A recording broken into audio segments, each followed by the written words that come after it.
Hello, I'm Christie Joy with the Tyler, Texas Palette of Roses Art League, and we're excited to invite you to our Mesquite show that's coming up. It's called Pistols and Petals. It's where roses meets rodeo, and we are going to collaborate, and we're so excited that Erica and Con have given us this chance with Mesquite Art Center.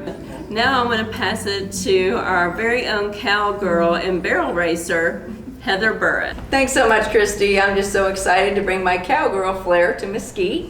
I am a Western Impressionist artist. I love using bold, bright colors and easy strokes, and I use acrylics to bring life to anything Western, and I use acrylics because I paint as fast as I talk, and I'm too ADD for any other medium. And I am a self-taught artist, so I just give all the glory to God for all the amazing paintings He allows me to create. And speaking of amazing, I have an amazing friend, Ingrid Wolf, who does art opposite of my end, and she is incredible. Yes, thank you, Heather. You won't find me on the saddle, but I lived in 4 different countries, so my visual language is inspired by shapes, because shapes are universal. They transcend the spoken word. So when you can't speak the language, maybe a shape will do. So I explore the interactions of shape and color as a metaphor for human relationships. And I use bright and bold colors, and they're a very significant design element in my work. And from this group, somebody that is completely opposite to me is Deborah Saczek. Thank you so much, Ingrid. You know, our work is opposite. Yours is so bold and powerful and colorful, and my work has a tendency to be more subtle. You know, and I just enjoy that subtlety and the transitions of from one color to another, that soft transition. But I tell you what really fascinates me about art and the creation of art is taking a flat surface and turning it into and transitioning it into a three-dimensional subject. You know, I love that exercise of doing that. And you know, I really can nerd out on the technical aspects of painting, and because that really is a passion of mine. I truly enjoy realism, and I try to add a contemporary feel to my realism instead of the more classical. There's another artist that's just as quiet as me, and that would be Teri Liptak. She's just an amazing artist. Thanks, Deborah. We do make a good technical team because I love the technique of using pastels and pastel pencils. I'm inspired by storytelling, and I want my art to take the viewer to the place of warm memories and future dreams. I often draw on experiences from family life and travel. One of my favorite artists in the group is another partner in pencil crime, Jane Casey. Yay, Jane! Thank you. Well, I have tried many mediums along the way, but colored pencils are very definitely my favorite because I can use them to pull out the fine details in my artwork and the bold colors and contrast. I love to paint anything that has to do with wildlife and nature.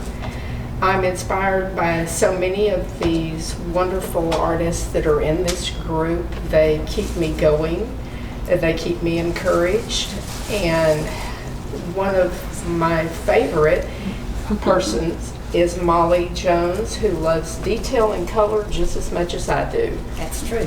I love detail. I started my art career many years ago with pen and ink, so I know detail. But I'm a watercolorist. I paint still life. Anything that's shiny, anything that's bright color, anything like that. I particularly like to paint crystal, faceted crystal in glass. Anything shiny is good. I paint big because I love detail. So when you paint big with watercolor, you can get a lot of stuff in there that people don't think you can do with watercolor. My friend Doug can do the same thing, but he does it with oils and acrylics. So Doug, tell them what you do. Well, thank you, Mollie, and I really love your work, and it's something that I could not do. I could not do watercolors, but as like you, I do take after realism and real life and photography. So I also do demos, and I like to show what style of work I do and share with all of the artists that are around me. And the thing that I try to do is take it from real life, which is God created, and I add my flair to it, which is light and color, and I overemphasize it where I see it, and I add to that, and it's really inspirational to me, and I hope it's inspirational to the people that view it as well.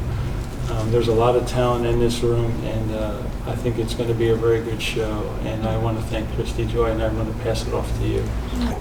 Thank you, Doug, and I'm such a big fan of yours, and the way you paint with light and everything is just amazing to me. And I enjoy painting very bold, bright, with thick impasto paint, and just getting in there and creating I call it art for the senses, that you can see, touch, and start conversations with. And I tell moms to let their kids touch it. It's fine. It's tactical. They can sit there and discuss and have a conversation about it. So I love that people call my art happy and it makes them feel good. And if that's corny, I think it's fine, because what a good compliment to have about your art. And somebody that I think their art is happy and joyful and that paints a lot of flowers and stuff, but in a totally different way, is my friend Jennifer Moreman, and I'm going to pass it to her. Thank you, Christie. I love your work, and I love how happy it is. And what's the point of making art if it's not going to be somewhat happy for for happy people? I often start with watered down acrylic and like to build and layer my acrylic paints. I think it comes from my printmaking background and just the different layers, and I like to add a touch of whimsy with metallic at the end. My inspiration comes from God's creation, and then also just the patterns that you can kind of zoom in and see from the creation. I love to, I think what Mollie was talking about, I love to find that pattern. I love to work big, and it's hard for me to work small because I like to add so much pattern. And I've recently been interested in my heritage and just different heritage from around the world. And my grandmother traveled a lot, and that was always so inspirational to me as a kid to see all this neat artwork from Asia and all that sort of stuff that came into her home. So I've kind of incorporated some of that into my home just from being raised in her house a lot. Art can be very freeing and very relaxing and a good creative process. I think Frank Tillman does an excellent job with this. How do you do it, Frank? I start a lot of my pieces by applying texture to the canvas. By nature, I'm mostly a quiet person, which lends to my profession as a massage therapist.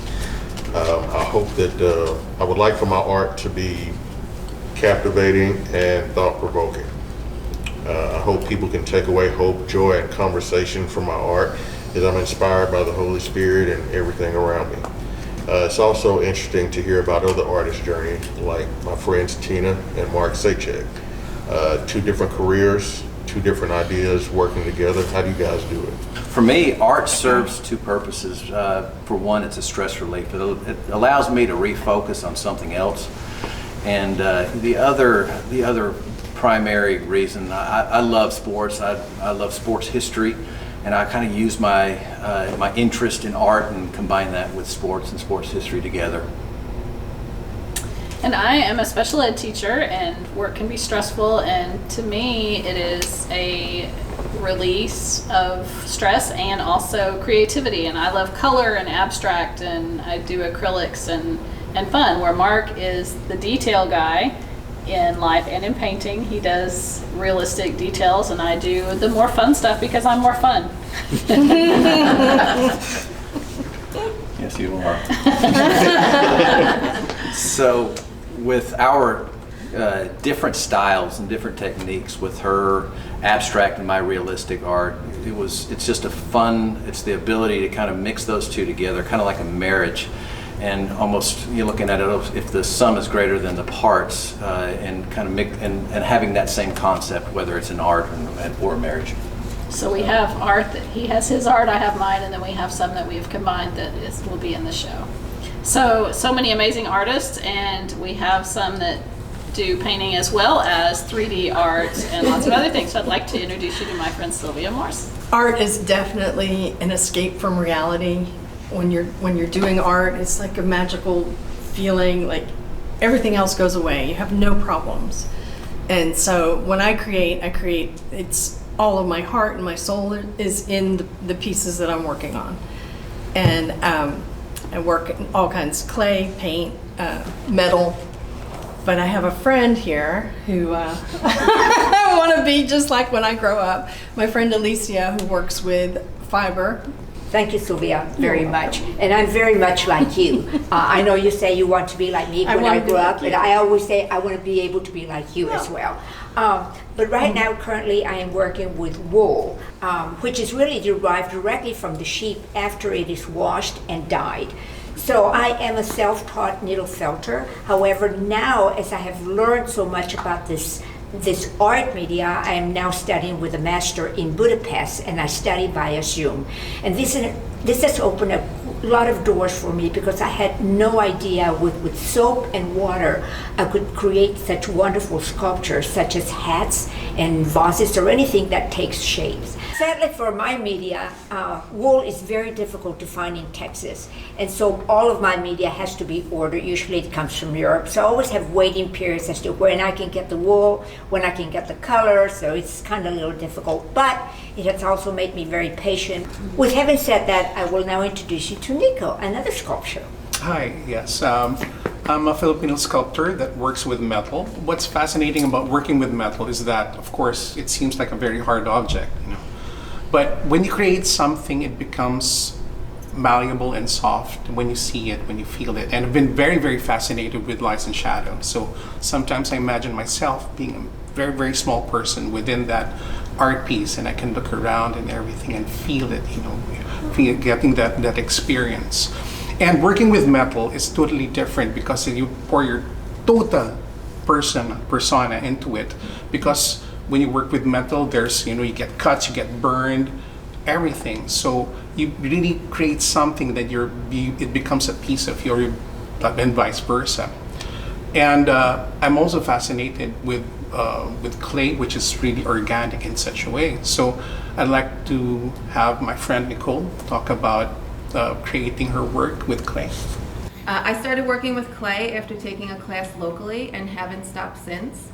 I love working with my hands because I find it helps my brain just let go and I'm able to play. I really enjoy experimenting with shapes and colors, and I'm constantly inspired by these artists. I'm so grateful to Deanna Reese for inviting me into the Palette of Roses, where I've really been able to grow and get out of my comfort zone, as well as meet so many incredible artists. I love all of the stories that we get to share and just the community that we've created. And as a artist that works with living materials, I often get an opportunity to interpret the works of others and what I see into my designs. And so I'm grateful to the Mesquite Art Center for allowing us to be able to show our talents and get a glimpse of our community. There are a couple of phrases that I always love to share, and that is community over competition, and that a rising tide lifts all boats. And so I'm hoping that the takeaway when people see our work, they will also get to experience a little taste of what we experience together, and that it'll make them more curious, desire to experience more, and hopefully just introduce a little bit more art into their lives. For more information about our artists and this show, you can follow us on Facebook at Rose City Art Gallery, or our website at paletteofrosesartleague.org.